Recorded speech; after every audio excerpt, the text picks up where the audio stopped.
சாண்டில்யனின் யவனராணி பாகம் 1 19ஆம் அத்தியாயம். சிரித்த முகம், தேனூரும் சொல், விஷ நெஞ்சம். இதயத்தில் கருணை மருந்துக்கு கூட இல்லாத இருங்கோவேலின் கண்களை இளஞ்செழியனின் கண்கள் சந்தித்த அந்த வினாடியில் இளஞ்செழியன் மட்டுமல்ல, சமண விகாரத்தின் அந்த பெரும் பிரார்த்தனை கூடமே மௌனத்திலும் நிசப்தத்திலும் ஆழ்ந்து விட்டது போல் தோன்றியது. இதயமற்ற இருங்கோவேல் மக்களை வாழ்விக்கவே பிறந்த கருணை கடலான புத்தர் பிரான் திருவடிகளுக்கு எதிரில் வணங்குவதில் என்ன அர்த்தம் இருக்க முடியும் என்று நினைத்து பார்த்த இளஞ்செழியனின் மனதில் அவனுக்கு வடமொழி பயிற்சி அளித்த ஆசிரியர் சொன்ன உவமை உள்ளத்திலே எழுந்து உலாவல் ஆயிற்று. அப்பனே, எந்த காரியமும் செய்பவனை பொறுத்து இருக்கிறது. கெட்டவன் நல்லது செய்தாலும் முடிவு கெட்டதாகவே இருக்கும். உதாரணமாக புலியை எடுத்துக்கொள். மிகவும் துஷ்டமான மிருகம். ஏகாதசி உபவாசம் சிறந்தது என்று சாத்திரங்கள் கூறுகின்றன. ஆனால் புலி ஏகாதசி என்று பட்டினி விரதம் இருந்தால் மறுநாட்காலை பாரணை செய்ய பசுமாட்டை அடித்து தின்றுவிடும். துஷ்டனுடைய விரதத்தால் நல்லவர்களுக்கு ஆபத்தே விளையும்.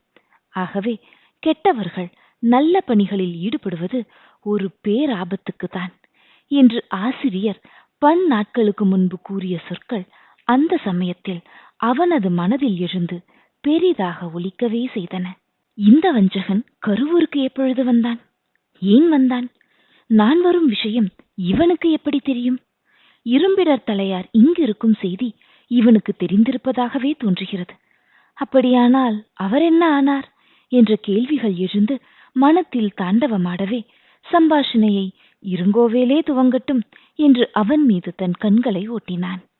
நல்ல உயரத்துடனும் உயரத்தை விட சற்று அதிகமான பருமனுடனும் விளங்கிய இருங்கோவேலின் மார்பில் சோழ மன்னர்கள் பட்டம் சூடிய நாள் முதல் இறுதி நாள் வரை அணியும் புலிப்பதக்க வைர ஆரம் புரண்டு கிடந்ததையும், ஓலையை பிடித்திருந்த அவன் விரல்கள் ஒன்றில் புலியின் தலை மட்டுமே செதுக்கப்பட்டு கற்கள் பதிக்கப்பட்ட முத்திரை மோதிரம் பளிச்சிட்டதையும் கண்ட இளஞ்செழியன், உண்மையில் சோழ மண்டலம் இருங்கோவேலின் கைகளுக்கு மாறிவிட்டது என்பதையும், புகாரில் கிடைத்த செய்தி வெறும் புரட்டு அல்ல என்பதையும் புரிந்து கொண்டான்.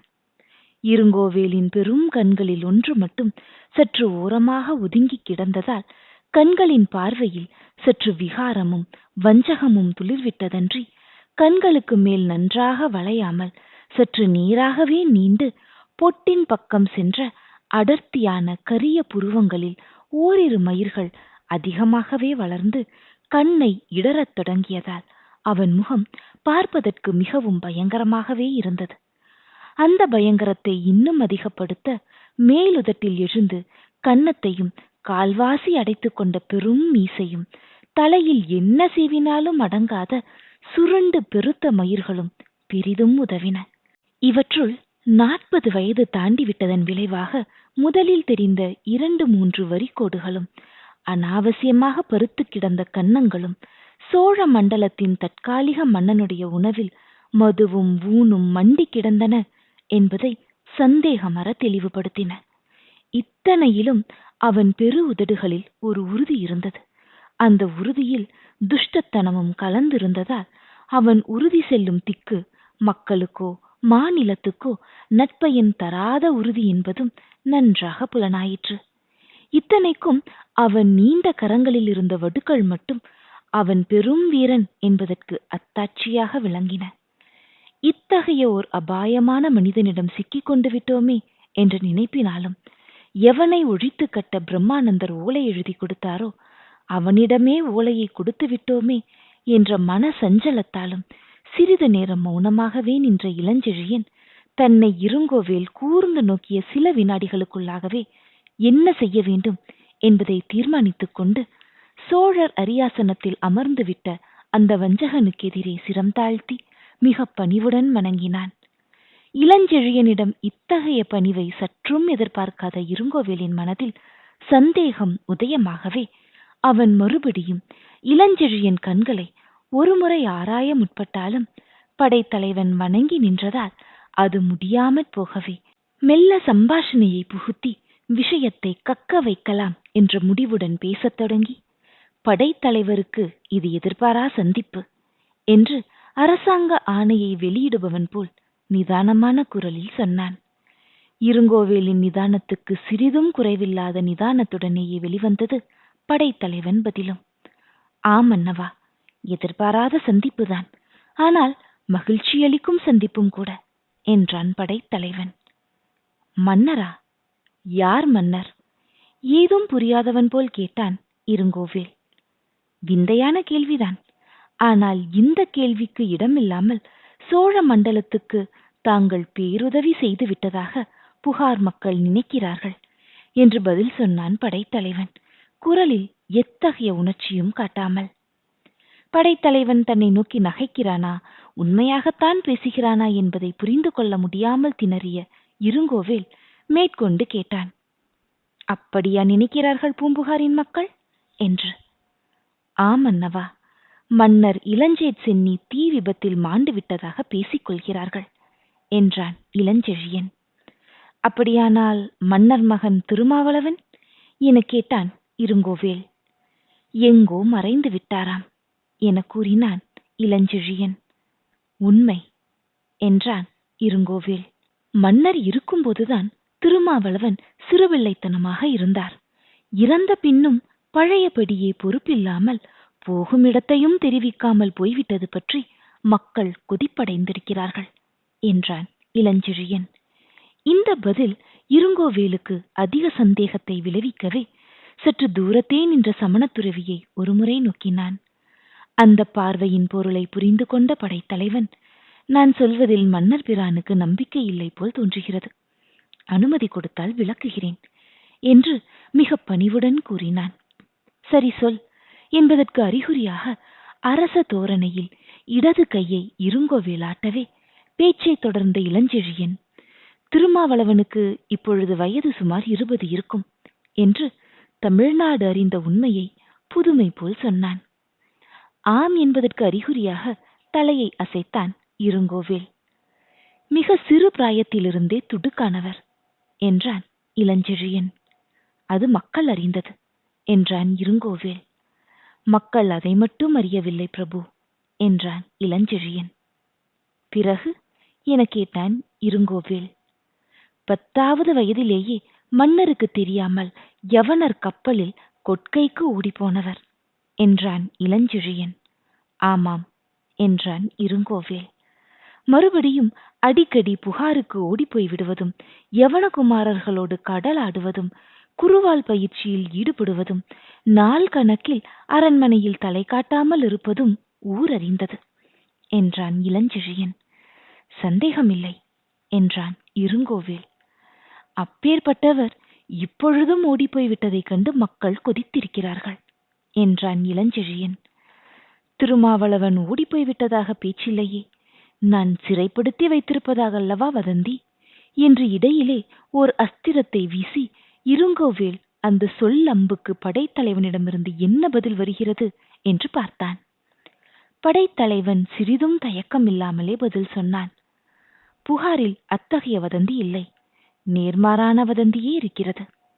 திருமாவளவன் வழக்கப்படி பொறுப்பில்லாமல் மறைந்து விட்டதால் அவர் வரும் வரை அரசை காக்க அடுத்த உரிமைக்காரரான தாங்கள் தற்காலிக முடிசூடியிருப்பதாக பூம்புகார் வாசிகள் பேசிக்கொள்கிறார்கள். தவிர தங்கள் தயாள குணத்தைக் கண்டு யவனர்களும் தங்கள் பக்கத்தில் சேர்ந்து விட்டார்கள். இருங்கோவேலின் பயங்கர மீசை மீண்டும் ஒருமுறை அசைந்ததன்றி அவன் கண்களும் படைத்தலைவனை ஒருமுறை ஆராய்ந்தன. ஏதோ யோசித்துவிட்டு சட்டென்று திரும்பி கேட்டான். புகார்வாசிகள் அனைவருமே நமது பக்கம்தான் என்று சொல்லும் என்று. ஆம், பெரும்பாலோர் தங்கள் பக்கம்தான் என்றான் இளஞ்செழியன். அப்படியானால் நமக்கு பெருவாரியான ஆதரவு இருக்கிறது என்றான் இருங்கோவேல். சந்தேகமில்லை என்றான் இளஞ்செழியன். அந்த ஆதரவுக்கு இதுதான் அத்தாட்சியா? கடைசியாக வந்த இருங்கோவேலின் வார்த்தைகள் இடி என உதிர்ந்தன. அந்த ஆதரவை காட்டதான் உமது குருநாதர் பிரம்மானந்தர் இந்த ஓலையை இரும்பிடர் தலையாருக்கு அனுப்பியிருக்கிறாரா? அந்த ஆதரவை காட்டத்தான் இதை எடுத்துக்கொண்டு இந்த சமண மடத்துக்கு வந்தீரா? இளஞ்சேட் சென்னி மறைந்த 1 மாதத்துக்கு முன்பிருந்தே பிரம்மானந்தரின் சீடர்கள் என்ற ஒற்றர்கள் உறையூரிலும் கருவூரிலும் உலாவி வருவதும் அந்த ஆதரவை காட்டத்தானா என்று ஒவ்வொரு வார்த்தையையும் அழுத்தி அழுத்தி பேசினான் இருங்கோவேல். இந்த சொற்களால் சோழர் படை உபதலைவன் குழம்பி போவான் என்றோ திகில் கொண்டு உளறிவிடுவான் என்றோ இருங்கோவேல் எதிர்பார்த்திருந்ததால் அவன் ஏமாந்தே போனான். இளஞ்செழியன் சிறிதும் பதட்டமில்லாமலே சொன்னான், தங்களுக்கு ஆதரவை காட்டும் எண்ணம் பிரம்மானந்தருக்கு லவலேசமும் இல்லை. முடிந்தால் இளவரசரை கண்டுபிடித்து அரசில் இருத்தவே நினைக்கிறார் என்று. எதற்கும் அசையாத இருங்கோவேல் கூட இதை கேட்டதும் ஸ்தம்பித்து சிறிது நேரம் நின்று விட்டதன்றி படைத்தலைவன் போக்கில் சிறிது நம்பிக்கையும் உண்டாகவே, அப்படியானால் படைத்தலைவர் என்றான். மன்னருக்கு அடிமை என்றான் படைத்தலைவன் திட்டமாக. நம்ப முடியவில்லையே இளஞ்செழியா என்று படைத்தலைவனின் பெயரை மகிழ்ச்சியுடன் உச்சரித்து முதலாக பேசினான் இருங்கோவேல். அவன் முகமும் சிறிது மலர்ந்தது. இளஞ்சேட் சென்னியின் ரத விழாக்களில் முதற் பரிசு பெறும் நீ, இளஞ்சேட் சென்னியிடம் அளவிலா பக்தி கொண்ட நீ எப்படி என்னிடம் அன்பு கொள்ள முடியும்? படைத்தலைவன் மிகவும் பணிவுடனேயே பதில் சொன்னான். தவறு மன்னவா, தாங்கள் படை வீரர்களை சரியாக புரிந்து கொள்ளவில்லை. வீரனுக்கு எந்த தனி மனிதனிடமும் பக்தி கிடையாது. அரச பீடத்திடம்தான் பக்தி. அதற்கே வீரன் ஊழியம் புரிகிறான். தாங்கள் இன்று சோழ மண்டலத்தில் அரச பீடத்தில் உட்கார்ந்திருக்கிறீர்கள். ஆகவே இந்த வாழ் ஊழியம் புரியக்கூடியது தங்களுக்குத்தான். தவிர தாங்கள் என்ன தவறு செய்துவிட்டீர்கள்? மன்னரை கொலை செய்து விட்டீர்களா? விபத்துக்கு தாங்கள் எப்படி பொறுப்பாளி? விபத்து யாருக்கும் ஏற்படக்கூடியதுதானே. நாளை தங்களுக்கே ஏற்படலாம். அதற்காக நாடு மன்னன் இல்லாமல் இருக்க முடியுமா? மன்னன் இல்லாவிட்டால் மக்கள் நலம் எப்படி பாதுகாக்கப்படும்? படைத்தலைவன் பேசிய ஒவ்வொரு பேச்சையும் மனதிற்குள்ளேயே எடை போட்ட இருங்கோவேல் இளஞ்செழியன் வார்த்தைகளில் விஷமமும் நிறைந்திருப்பதை கவனித்து, அத்தகைய அரசு பக்தியுள்ள நீர் இந்த ஓலையை எப்படி இரும்பிடர் தலையாருக்கு கொண்டு வந்தீர்? நீர் வருவது அகஸ்மாத்தாக எனக்கு தெரிந்திருக்காவிட்டால் இத்தனை நேரம் இந்த சதித்திட்ட ஓலை இரும்பிடர் தலையாரிடம் போய் சேர்ந்திருக்கும் அல்லவா என்று வினவினான். இளஞ்செழியன் இருங்கோவேலை நன்றாக ஏறெடுத்து பார்த்து இளநகை கூட்டியதன்றி, இங்குதான் மன்னர் சிறிது தமது ஆராய்ச்சி திறனை செலுத்த வேண்டும் என்றான். ஆராய்ச்சி திறனா? ஏதும் புரியாமல் கேட்டான் இருங்கோவேல். ஆமன்னவா, தாங்கள் புத்தர் பிரான் முன்பு வணங்கி கிடந்தீர்கள் அல்லவா என கேட்டான் இளஞ்செழியன். ஆமாம் என்றான் இருங்கோவேல். தங்கள் கழுத்தில் இருக்கும் நவரத்தின மாலைக்கு 2 பதக்கங்கள் உண்டு என்றான் இளஞ்செழியன். ஆமாம் என பதில் கூறினான் இருங்கோவேல். ஒன்று முதுகு பக்கத்தில் இருக்கிறது, அதிலும் புலி சின்னம் இருக்கிறது.